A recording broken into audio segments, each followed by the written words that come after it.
Hi everyone. তো ওই দিনটা তো অনেক সকালেই ঘুম থেকে উঠেছিলাম, বিকজ আমাদের 8:15 ট্রেন ছিল হাওড়া টু লালকুয়া এক্সপ্রেস। তো সেই জন্য আমাদের ভবানীপুর থেকে বাস ধরতে হয়েছিল হাওড়া অবধি।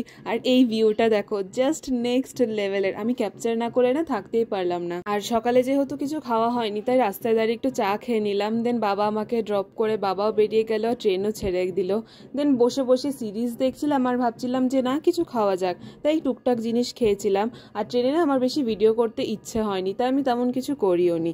তো যাই হোক, ফাইনালি আমি পৌঁছে গেছি আমার কলেজ। আর এই সে আমার রুম থেকে যে ভিউটা, যেটা আমিও খুব মিস করছিলাম, আশা করি তোমরাও খুব মিস করেছো।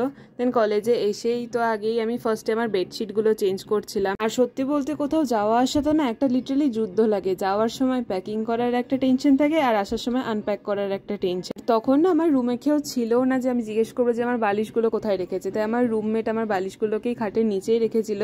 দেন ওখান থেকে বালিশগুলোকে তুলে ফাইনালি ফ্রেশ ট্রেশ হয়ে আমি বসি। তো এভাবেই গেল।